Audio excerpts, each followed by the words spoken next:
చంద్రబాబు నాయుడు గారు మంచినంతా తన ఖాతాలో వేసుకోవడం ఆయనకు ఒక వీక్నెస్గా మారిపోయింది. ఏమైనా చెడు జరిగితే మాత్రం రాజకీయ ప్రత్యర్థులకు అండగడడం, లేకపోతే అధికారులకు ఆటగట్టడం వంటి పనులు చేస్తుంటాడు. అటువైపు నుంచి నిజాలు చెప్పకపోతే అబద్ధాలే స్థిరస్థాయిగా నిలిచిపోతుంటాయి. అది ఎప్పటి నుంచో వస్తుంటే నానుడేది. తిరుమల 7 కొండల్ని 2 కొండలుగా చేస్తూ దివంగత వైఎస్ఆర్ జీవో తీసుకొచ్చారని చెప్పేసి ఆ రకంగా ఏ విధంగా ప్రచారం చేశారో జరిగింది. కొన్నేళ్ల పాటు ఆ ప్రచారాన్ని నమ్మగలిగించాడు చంద్రబాబు నాయుడు గారు. ఇటువైపు నుంచి నిజాలు చెప్పేవాళ్ళు కూడా లేరు. ఉన్నా కానీ అటు సైడ్ నుంచి 100 తప్పుడు వార్తలు వస్తే ఇటు సైడ్ నుంచి ఒకటో ఆరా వచ్చేది దాన్ని కౌంటర్ చేస్తూ. సో తప్పుడు వార్తలు ఎక్కువ అవడం వల్ల అవి జనాలకు బాగా ఇంజెక్ట్ అయిపోయాయి. నిజాలు చెప్పే ఒకరు ఇద్దరు చెప్పినా కానీ అవి జనాలకి ఇంజెక్ట్ కాలే.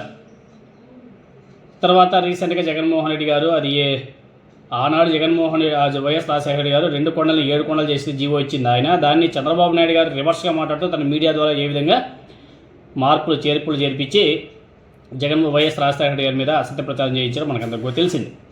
ఈ మధ్య వైఎస్ జగన్మోహన్ రెడ్డి గారు మీడియా సమావేశంలో 2 కొండల జీవో లేనే లేదు అని చెప్పేసి నిజం చెప్పడంతో అందరూ కూడా అవాక్కై అలా ఉంటుంది చంద్రబాబు నాయుడు గారి ప్రచారం అని చెప్పేసి జనాలకందరూ కూడా బాగా అర్థమైంది, ఎక్సెప్ట్ టీడీపీ సపోర్టర్స్ తప్ప. అయితే చంద్రబాబు నాయుడు గారి విపరీత ధోరణిలో ఆయన అభిమానించే వారిని సైతం ఒక్కొక్కసారి విసుగు తెప్పిస్తూ ఉంటాయి. అందుకే వాళ్ళే నిజాలు చెబుతూ ఇక చాలించు నీ అబద్ధాలు చంద్రబాబు అని చెప్పేసి కఠినంగా చెప్పే పరిస్థితి చేసింది. తెలుగుదేశం పార్టీ అనుకూల రిటైర్డ్ ఐపీఎస్ అధికారులుగా గుర్తింపు పొందినటువంటి మాజీ ఐజీ ఏబి వెంకటేశ్వరరావు గారు, అదేవిధంగా మన్యం నాగేశ్వరరావు గారు, వీళ్ళు వ్యక్తిగత కుల రాజకీయ అభిమానాలని పక్కన పెట్టి నిర్మోహమాటంగా గత కొద్ది రోజుల నుంచి నిజాలు మాట్లాడుతున్నారు. గతంలో వీళ్ళందరూ కూడా టీడీపీకి వస్తే పనిచేశారు. మరి చంద్రబాబు నాయుడు గారు అధికారంలోకి వచ్చిన తర్వాత ఆయన తీసుకుంటే నిర్ణయాలని వీళ్ళే తప్పుపడుతున్నారు. ఎందుకంటే చంద్రబాబు నాయుడు గారు తీసుకునే నిర్ణయాలు మీకు అందరికీ తెలిసినవి ఎలా ఉంటాయి. తాజాగా చంద్రబాబు నాయుడు గారు విద్యుత్ సంస్కరణల మీద మాట్లాడే మాటలు పచ్చి అబద్ధం అని చెప్పేసి మాజీ ఐపీఎస్ ఆఫీసర్ మన్యం నాగేశ్వరరావు గారు తీవ్ర స్థాయిలో విరుచుకుపడ్డాడు. చంద్రబాబు నాయుడు గారిని వెతకరిస్తూ సృజనాత్మకంగా తయారు చేసినటువంటి వీడియోని షేర్ చేయడంతో పాటు పోస్ట్ కూడా పెట్టాడు. నేను కూడా మీ మారిగానే చిన్నప్పుడు ఒక మారుమూల ప్రాంతమే మాది, 20 ఇళ్ళు కూడా లేవు మా ఊర్లో, 30 ఇళ్లే మాది, 20 ఇళ్ళు కూడా లేవు మా ఊర్లో, 30 ఇళ్లే. ఆయనకు అసలు లెక్కలు రావు. మా ఊరికి రోడ్డు కూడా లేదు. నేను పుట్టినప్పుడు కరెంటు కూడా లేదు. కరెంటు లేని ఊర్లో పుట్టి విద్యుత్ శక్తి సంస్కరణలు దేశంలో తీసుకొచ్చిన వ్యక్తిని నేనే మీకు విజ్ఞప్తి చేస్తున్నా. నీ గురించి నువ్వే పంపు కొట్టుకుంటుంటే నీ కాళ్ళు నువ్వే తీసుకున్నంత సీపుగా ఉందన్నా.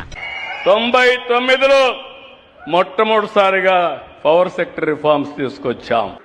ఆనాడున్న ముఖ్యమంత్రి చంద్రబాబు నాయుడు కరెంటు ఛార్జీలు పెంచింది, భయంకరంగా పెంచిండు. కొంతమంది రైతులు పాపం పోరాటానికి వచ్చింది.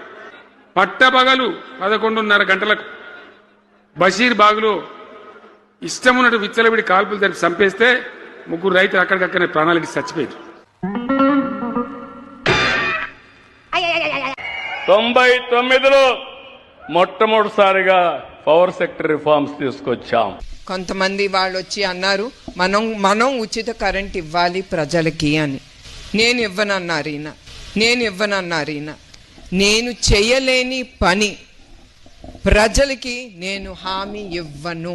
విద్యుత్ శక్తి సంస్కరణలు దేశంలో తీసుకొచ్చిన వ్యక్తిని నేనే మీకు విజ్ఞప్తి చేస్తున్నా. మనం చేయని కూడా ఎంత స్ట్రాంగ్ గా చెప్పొచ్చని మిమ్మల్ని చూస్తేనే తెలుస్తుంది సార్. కరెంట్ లేని ఊళ్ళో పుట్టి దేశంలో విద్యుత్ సంస్కరణలు తీసుకొచ్చిన వ్యక్తిని తానే అని చెప్పేసి చంద్రబాబు నాయుడు గారు మొన్న మాట్లాడారు. 1999లో విద్యుత్ రంగంలో సంస్కరణ తీసుకొచ్చినట్టు చంద్రబాబు నాయుడు గారి మాటల్లోని డొల్లతనాన్ని మాజీ ఐపీఎస్ ఆఫీసర్ మన్యం నాగేశ్వరరావు గారు బయట పెట్టడం జరిగింది. ఇందుకు సంబంధించినటువంటి పోస్ట్ ఏంటో కూడా ఒకసారి మనం చూస్తే, ఇంత పచ్చిగా అబద్ధాలు చెప్పడం ఇక్కడైనా మానండి చంద్రబాబు నాయుడు గారు.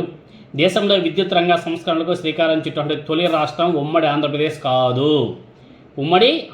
కాదు, పక్కన ఉన్నటువంటి ఒడిశా రాష్ట్రం.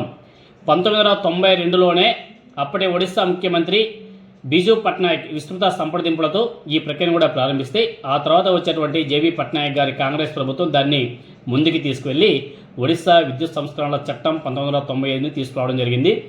ఒడిశా విద్యుత్ నియంత్రణ మండలి ఓఈఆర్సీ ఏర్పాటు, అప్పటి రాష్ట్ర విద్యుత్ సంస్థ ఓఎస్ఈబిని ఉష్ణ విద్యుత్ ఉత్పత్తి, అదేవిధంగా జల విద్యుత్ ఉత్పత్తి, అలాగే 4 పంపిణీ సంస్థలుగా విభజన చేసి విద్యుత్ రంగ సంస్కరణ కూడా 1995 నాటికి తీసుకురావడం జరిగింది. ఇవన్నీ కూడా 1992 నుంచి 95 మధ్యలో జరిగిపోయాయి.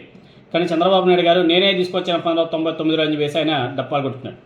ఇదంతా మీరు మీ మామగారికి వెన్నుపోటు పొడిచి ముఖ్యమంత్రి పీఠం ఎన్నిక ముందే జరిగిపోయింది అనేసి మన్యం నాగేశ్వరరావు గారు నిజం చెప్తూ ఆయన చంద్రబాబు నాయుడు గారికి ట్వీట్ చేశాడు. మరో ముఖ్య విషయం ఏమిటంటే విద్యుత్ సంస్కరణల ఘనతను కాంగ్రెస్ ముఖ్యమంత్రి జేబీ పట్నాయక్ గారు మాజీ ముఖ్యమంత్రి మరియు ఆనాటి ప్రతిపక్ష నాయకుడు బిజు పట్నాయక్ గారికే ఇచ్చారే తప్ప ఎప్పుడూ తన ఖాతాలో వేసుకోలేదు. దాన్నే హుందాతనం అంటారు. సొంత డబ్బు కొట్టుకోవడం, వాయించుకోవడం, పచ్చి అబద్ధాలు ఆడడం, ఇతరుల కృషిని తన ఖాతాలో వేసుకోవడం, తాను చేసే తప్పులను కూడా చేస్తూ ఇతరులను నిందించడం లాంటివి గౌరవప్రదమైనటువంటి నాయకత్వ లక్షణాలు కావు. అది కేవలం నైతిక పతనం అని వేసి మన్యం నాగేశ్వరరావు గారు ట్వీట్ చేశాడు. ఇటీవల ఆయన ఒకసారి ట్వీట్లు చూస్తే పదే చంద్రబాబు నాయుడు గారి పతనం అవుతున్నారని వేసి విమర్శిస్తున్నాడు. భోగాపురం ఎయిర్పోర్ట్ ప్రారంభం సందర్భంగా ఎంతగా దిగజారి మోదీ గారిని పొగడాలా అని వేసి నిలదీశాడు. తాజాగా మరోసారి విద్యుత్ సంస్కరణని తన ఘనతగా చంద్రబాబు నాయుడు గారు చెప్పుకోవడం నైతిక పతనంగా ఆయన అభివర్ణించాడు. నిజమే కదా. అలాగే ఆంధ్రప్రదేశ్లో భూముల్ని నిషేధిత జాబితాలో వైఎస్ జగన్మోహన్ రెడ్డి గారు పెట్టారని చంద్రబాబు నాయుడు గారు విమర్శించడాన్ని ఏబీ వెంకటేశ్వరరావు గారు తప్పుపట్టాడు. ఇదంతా కూడా మీ గణతే స్వామి అని వేసి ఆయన వాస్తవాన్ని ప్రజల ముందు ఉంచడం జరిగింది. 2007లో ఏపీ నిషేధిత చట్టం వచ్చింది. 2016లో 13 లక్షల ఎకరాలను 22 కూడా పెట్టారు అని చెప్పేసి ఏబీ వెంకటేశ్వరరావు గారు నిజాన్ని బయటపెట్టాడు. ప్రస్తుతం 20 లక్షల ఎకరాలు నిషేధిత జాబితాలో ఉన్నాయని వేసి ఆయన విమర్శలు కూడా చేశాడు. అలాగే నిషేధిత జాబితాలో భూముల్ని పెట్టడమే కాకుండా ఇప్పుడు ఎవరో ఆ పని చేసినట్లు మాట్లాడడం ఏంటి అని చెప్పేసి చంద్రబాబు నాయుడు గారిని ఏబీ వెంకటేశ్వరరావు గారిని నిలదీయడాన్ని ప్రజలందరూ కూడా గమనిస్తున్నారు. ఇవే విషయాల్ని మరెవరైనా సరే మాట్లాడి ఉంటే అంత వాల్యూ ఉండేది కాదు. కానీ చంద్రబాబు నాయుడు గారికి అనుకూలం అని చెప్పేసి ముద్రపడినటువంటి సీనియర్ ఐపీఎస్ అధికారులు మాట్లాడుతుండడంతోనే వాళ్ళు చెప్పే విషయాలకు ప్రాధాన్యం కూడా వాల్యూ కూడా లభిస్తుంది. సో గతంలో ఆ అధికారులు ఎలా ఉన్నారో తెలియదు, కానీ ఇప్పుడు మాత్రం నిర్మోహమాటంగా నిజాలనే మాట్లాడడం మాత్రం కొంతమంది జీర్ణించుకోలేకపోతున్నారు. కొంతమందిని ఆ మాటలన్నీ కూడా అట్రాక్ట్ చేస్తున్నాయి, ఆకట్టుకుంటున్నాయి. నిజాలు మాట్లాడితే ప్రతి ఒక్కరు కూడా ఎంకరేజ్ చేస్తారు, కానీ అబద్ధాలు చెప్తే మాత్రం ఎవరు కూడా ఎంకరేజ్ చేయరు. అందుకే జేబీ వెంకటేశ్వరరావు, మన్యం నాగేశ్వరరావు గారు మాట్లాడే మాటల్ని అందరూ కూడా అట్రాక్ట్ చేసుకొని వింటున్నారే తప్ప చంద్రబాబు నాయుడు గారు మాట్లాడే డొల్ల మాటల్ని ఎవరు కూడా నమ్మే పరిస్థితిలో లేదు అనేది మాత్రం నిజం.